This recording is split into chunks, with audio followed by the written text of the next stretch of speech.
السلام عليكم ورحمة الله وبركاته. اللهم صل وسلم وبارك على سيدنا محمد وعلى آله وأصحابه أجمعين. ازيكم يا أحلى جمهور في الدنيا؟ عاملين ايه؟ يا رب تكونوا بخير. جايه لكم النهارده بفيديو جديد من المشتريات والتجهيزات بتاعة المصيف. اشتريت شوية حاجات كده وحابة اوريها لكم. جبت مناديل بابيا بتاعة المطبخ، العلبة دي فيها 2 رول، كل رول فيهم 3 طبقات، كان سعرها 25 جنيه.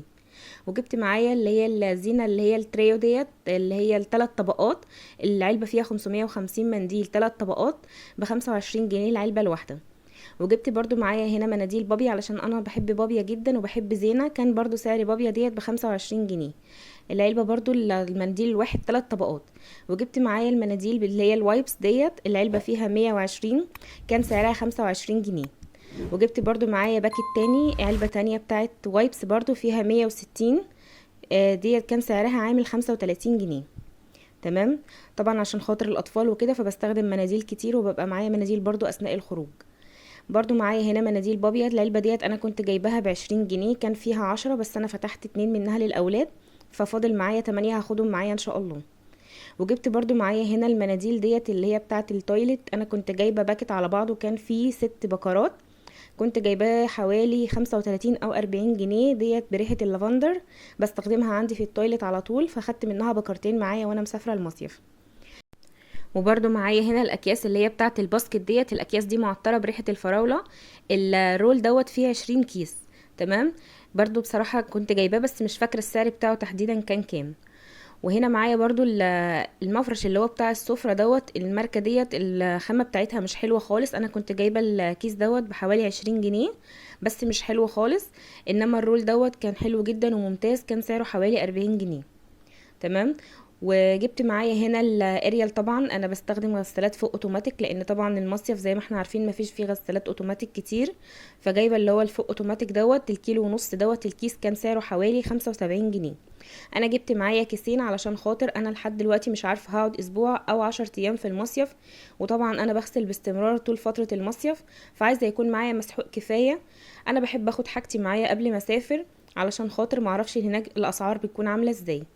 وده هنا معايا الكوب المعياري دوت او المكيال دوت، انا هعاير بيه المسحوق، طبعا ده كان بتاع جوزي بتاع البودر بتاع الجيم بتاعه، فانا اخدته بصراحه يعني عملت له اعاده تدوير. تمام. عشان المكيال بتاع المسحوق بتاعي كبير شويه فمش هينفع ان انا استخدمه. جبت معايا برضو ازازه بريل اللي هي الكيلو، الحجم بتاعها 1 لتر، كان سعرها تقريبا 35 جنيه او 36 جنيه، في ناس بتبيعها بره على فكره ب40 جنيه. ومعايا هنا برضو الشاورات اللوكس، انا بحب استخدم لوكس جدا في الشاور او في الصابون. معايا هنا النوعين دول، انا بفضلهم جدا لان ريحتهم قويه جدا وبتفضل ثابته على الجسم. الازازه الواحده فيهم ال 500 مللي كان سعرها حوالي 75 جنيه. وبرضو جبت علبة شامبو كلير ديت، كان الوزن بتاعها 600 مللي وكان سعرها 75 جنيه. وجبت برضو شامبو بلسم كلير دوت، الوزن بتاعها كيلو او لتر، كان سعرها حوالي 60 جنيه او 65 جنيه. ومعايا برضو الشاور دوت 500 مللي، انا بحب استخدمه هاند ووش في التويلت، حلو جدا وريحته حلوه قوي، وكان سعر العلبة حوالي 50 جنيه. وجبت برضو علبة اللي هي اللايف بوي ديت، بس الصراحة مش فاكرة سعرها بصراحة، يعني هي تقريبا 50 فيما فوق يعني. ومعايا برضو المعطرات، جبت المعطر اللي هو الجليد اللافندر، وجبت المعطر الارضيات اللي هو الفريدة دوت او فريدة. كان السعر بتاع الفريدة دوت حوالي 28 جنيه او 30 جنيه، انما المعطر اللي هو الجو اللافندر دوت كان سعره حوالي 35 جنيه. تمام.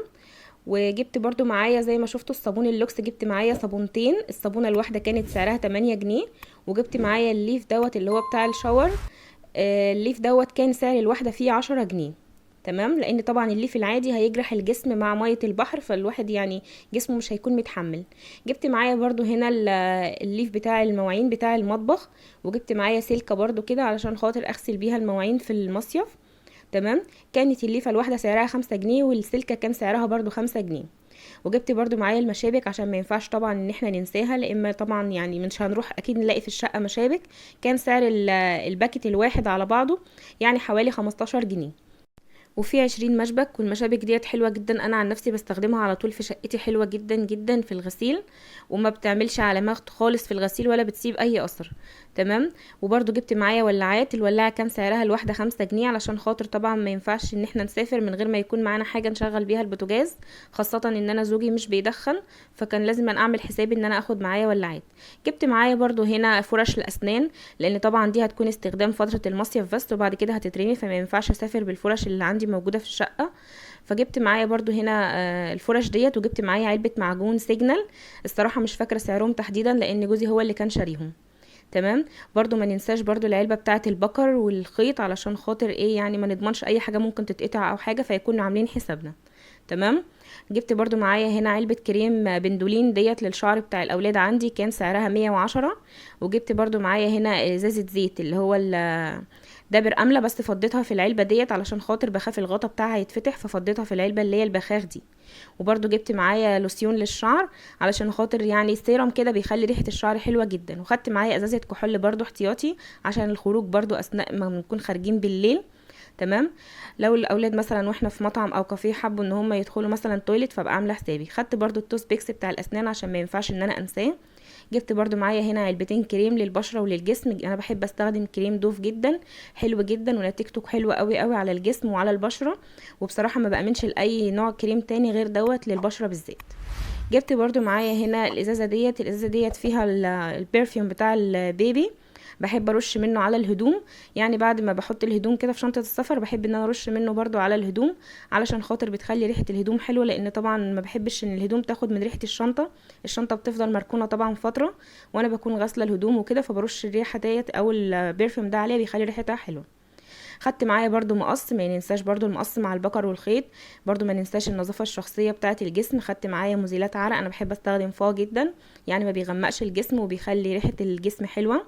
برضو جبت معايا هنا البادي ميست دوت اللي هو ماركة امبر دوت، غني عن التعريف طبعا لان المنتج ده اماراتي، كان سعر الازازة الواحدة حوالي 175 جنيه. جبت معايا ازازتين كده، ريحتهم ممتازة جدا وقوية وثابتة على الجسم، انا بحب استخدمهم على طول. جبت معايا ازازتين مخصوص عشان اسافر بيهم، حلوين قوي يا جماعة بجد جربوهم. جبت معايا برضو هنا الكريم التفتيح اللي هو بتاع مية سينما دوت، بديل الفاونديشن، حلو جدا جدا وثباته قوي على البشرة وضد المية كمان، كان سعره حوالي 110 او 100 يعني تحديدا مش فاكرة السعر بالظبط. برضو جبت معايا هنا البرش او الفرشة ديت بتاعة توزيع الفونديشن، كانت حلوة جدا والمسامات بتاعتها حلوة وناعمة جدا على البشرة، كان سعرها حوالي 50 جنيه، يعني مش غالية وحلوة جدا جدا، يعني عندي بتغنيني عن البيوتي بلندر، دي افضل منها عندي بكتير. خدت معايا برضو شويه برفيوم كده، انا بحب استخدم المنتجات بتاعه ماي واي، وده مش اعلان يا جماعه والله ولا اي حاجه، بس هم عندي بقالهم فتره، يعني بقالهم اكتر من سنه، وطبعا زي ما احنا عارفين ان منتجات ماي واي بتكون بسعر الكتالوج، والكتالوج بينزل كل شهر، يعني بيكون السعر مختلف كل شهر عن اللي قبله، فتحديدا مش هقدر اقول لكم اسعار معينه، لان انا بجيب البرفيوم دوت بكميات وبعتقه عندي، يعني بسيبه فتره ما لا تقل عن سنه علشان بعد كده ارجع استخدمه، فيكون الثبات بتاعه قوي جدا. تمام. خدت منه كذا نوع كده ليا، وخدت منه برضو للاولاد، حلو جدا والثبات بتاعه قوي، وخاصة لما بتعتقيه فترة طويلة عندك، مثلا بتحفظيه مثلا في علبة مثلا او في مثلا في جاكيت في الدولاب مثلا او حاجة، الريحة بتاعته بتكون يعني ثبتت فيه اكتر، وبيكون الثبات بتاعه قوي زي ما ذكرت. خدت البرفيوم بتاعي، وبعد كده طبعا ما ينفعش ان انا انسى القطاقيط، جبت برضو واحدة الكيدي جيرل للبنوتة عندي، وجبت واحدة برضو كيدي بوي للولد عندي، علشان خاطر هما بيحبوهم وريحتهم حلوة جدا وهادية، خاصة ان انا الاولاد عندي عندهم حساسية على صدرهم، فريحتهم يعني هادية جدا، مفهومش يعني ريحة نفاذة قوي، ما بتتعبش الصدر. تمام. برضو طبعا ما ينفعش ان انا انسى طبعا الغالي ابو عيالي، فطبعا خدت معايا البرفيوم بتاعه، انا بحب ان انا اخد له البرفيوم المفضل ليه، يعني سواء هو اي نوع بيختاره، طبعا ما ينفعش ان انا انساه. جبت له معايا هنا بيرفكت، وجبت له معايا هنا سندباد برضو بتوع ماي واي، حلوين جدا، وهو برضو كان جايب ازازه البرفيوم الاولانيه دي، بس الصراحه الاسعار انا مش عارفاها. تمام. برضو جبت معايا شويه مستلزمات برضو عندي للمطبخ، هستخدمهم برضو في حاجات هستخدمها وانا مسافره. وجبت معايا هنا الكوبايات ديت اللي هي بتكون الكرتون ديت اللي هي الحرارية، بتحفظ الحاجة سخن وبارد، هستخدمها برضو معايا، كان سعر الواحد فيهم كان فيه 50 كوباية، كان عامل 25 جنيه. تمام. جبت معايا 2، يعني جبت 100 كوبايه ب50 جنيه. وجبت معايا العلب البلاستيك ديت اللي هي بتاعه حفظ الطعام اثناء التجميد، ممكن برضو تاخديها معاكي على البحر لو هتحطي مثلا فيها اكل او سندوتشات او فاكهه. كان سعر العلبه الواحده حوالي 7 جنيه. جبت معايا 5 علب عشان انا هستخدمهم في التفريزات معايا، هاخدها معايا المصيف. تمام. جبت معايا الاكياس البلاستيك ديت كان حوالي نص كيلو، كان سعره حوالي 25 جنيه النص كيلو. تمام. وجبت معايا برضو شنط. انا طبعا الاكياس ديت اللي هي اكياس التلاجة بتاعت حفظ الطعام، حلوة جدا. زي ما قلت انا جبت النص كيلو كان سعره 25 جنيه. وجبت معايا برضو هنا الشنط ديت علشان برضو اثناء ما احنا مسافرين او اثناء مثلا نيجي نشتري عيش، كان النص كيلو برضو سعره حوالي 25 جنيه. وطبعا ما ينفعش ننسى المرياله بتاعه الشيف، المرياله بتاعه المطبخ، علشان خاطر ما ينفعش كل ما نخش المطبخ هدومنا تتبهدل. فاخدت معايا المرياله بتاعتي، كنت جايباها ساعه رمضان، كان سعرها حوالي 35 او 40 جنيه. تمام. فاخدتها معايا وانا مسافره. برضو جبت الايس بوكس دوت، كنت وريته لكم قبل كده في الفيديو اللي قبل دوت، كان سعره حوالي 75 او 85 جنيه. حلو جدا، والخامه بتاعته قويه جدا، وبيحفظ الطعام من 10 ساعات ممكن ل 12 ساعه. برضو جبت الايس بوكس التاني دوت، كان سعره حوالي تقريبا 150 جنيه. وجبت معايا الايس بوكس التالت دوت، كان السعر بتاعه حوالي 100 او 120 جنيه تحديدا، مش متذكره قوي، لان انا كنت نازله في اليوم دوت بشتري حاجات كتير. كنت جايباهم كلهم من العتبه، من الناس اللي بتقعد في العتبه بتفرش في العتبه ديت، بيكون عندهم الحاجات حلوه جدا. بس برضو لازم تكوني ناصحه وتفصلي في الاسعار شويه، وانتي برضو الكسبانه في النهايه. تمام. لو انا نسيت اي حاجه في الحاجات بتاعه المطبخ او الحمام، يا ريت تفكروني بيها، علشان خاطر ايه، انا لسه قدامي كام يوم على بال ما اسافر، فلو في اي حاجه نسيتها يا ريت تفكروني بيها ان انا انزل الحق اشتريها. تمام. خاصه ان انا مش عايزه اضيع اي يوم في المصيف ان انا انزل اعمل شوبينج في اي مكان، فاكون واخده حاجتي معايا احتياطي، خاصه ان انا هسافر في عربيه مخصوص، يعني مش هسافر مواصلات. تمام. كنت نسيت شويه حاجات كده جبتها. جبت معايا هنا توك للبنوته، علشان خاطر كمان المدارس داخله علينا، يعني كلها 3 اسابيع بالظبط او اقل، والمدارس تدخل علينا، فطبعا هنرجع من المصيف هنكون داخلين على المدارس. كان الكيس اللي هو بتاع التوك الصغيره ده كان سعره حوالي 10 جنيه. وجبت معايا الامشاط ديت، المشط الواحد كان سعره حوالي 7 ونص، الصغير ده ب7 ونص، والكبير ده كان ب10 جنيه. جبت برضو معايا الفرشة ديت، الفرشة ديت حلوة جدا، والسنون بتاعتها حلوة قوي، والظهر بتاعها مراية زي ما حضراتكم شايفين. كان سعرها حوالي 35 جنيه. تمام. وجبت معايا برضو التوك ديت، البنوتة عندي بتحبها قوي، بتحب تلبسها برضو وهي رايحة المدرسة. كان سعر التوكة الواحدة حوالي 15 جنيه. جبت لها 2. الشكل اللي حضراتكم شايفينه معايا ده جبت منه 2، اللونين دول من لون البينك واللون الاسود. هي بتحب البينك جدا. تمام. بس انا حبيت اجيب لها برضو الاسود عشان انا بحب اللون الاسود، وهي كمان برضو بتحب يعني ايه تلبس اللي انا بختاره لها. جبت معايا برضو زي ما حضراتكم شايفين التوكة ديت. التوكة دي كان سعرها حوالي برضو 15 جنيه، زيها زي التوك التانية.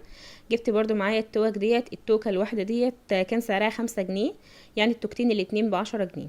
تمام. بس التوك ديت كانت هي مستخدماها، يعني كانت لابساها اثناء ما كنا خارجين في العيد، فجبت لها عليها التوك التانية ديت، يعني دي اللي انا جايباها جديدة، انما التانية دي كنت جايباها لها ساعة العيد. زي ما قلت سعر التوكة الواحدة 5 جنيه، يعني التوكتين مع بعض عاملين 10 جنيه. جبت لها برضو ديت معايا تلبسها في ايديها كده، هي المفروض ان دي توك شعر. كان سعر الواحدة فيها 7 جنيه ونص. بس طبعا انا مش هينفع البسها لها في شعرها، عشان كنت جايبه لها من النوع ده قبل كده، وبينتش الشعر وبيقطعه جدا. اللي بيدخل الشعر ما بين الفصوص اللي فيه ديت او اللولي اللي فيه دوت، فبينتش في الشعر طبعا. فهي قالت لي ان هي هتلبسهم في ايديها كده زي ايه، زي اساور كده او زي حظاظات. جبت معايا برضو الحلقان الاكسسوارز ديت، كان سعر الواحد فيهم حوالي 35 جنيه. جبت معايا 3 اشكال زي ما حضراتكم شايفين. انا بحب الحاجه اللي فيها الاستراس جدا، يعني بحب اي حاجه فيها استراس، يعني بحس ان هي مميزه كده وبتدي لمعه كده وبريق، فبحبها قوي. كان سعر الحلقه الواحد 35 جنيه زي ما ذكرت. جبت معايا التلاتة دول. بعد كده معايا هنا خدت طبعا علبة فيها شوية اكسسوارز ليا كده والبنتي، علشان خاطر يعني واحنا خارجين برضو في المصيف او مثلا في البيت، انا كمان عشان انا وبنتي بنحب نلبس الاكسسوارز باستمرار. فعملت حسابي واخدت معايا شوية حاجات من عندي، خاصة ان انا مش ناوية انزل اشتري اي حاجة من هناك. تمام. زي ما قلت طبعا المصيف ما ينفعش ان احنا نضيع وقت فيه في ان احنا نفضل نشتري حاجات، لازم نكون واخدين حاجاتنا معانا، وخاصة ان الحاجة هنا بتكون اسعارها يعني ارخص من انك تروحي تشتريها من المصيف، لان ده بالنسبة للناس اللي في المصيف انت يعتبر ان انت يعني شخص اجنبي عليهم، وداخل مثلا ان هو يشتري، يعني بيعاملوكي معاملة السياح بالظبط. فتكوني واخده حاجتك معاكي وعامله حسابك، وواخده برضو اكلك معاكي، وكل حاجاتك اللي هتستخدميها معاكي هيوفر معاكي كتير. تمام كده الفيديو بتاعنا النهارده خلص. اشوفكم على خير في فيديو جديد. ما تنسوش الاشتراك في القناه لو اول مره بتدخلوا قناتي، وما تنسوش اللايك والشير. والسلام عليكم ورحمه الله وبركاته. باي باي.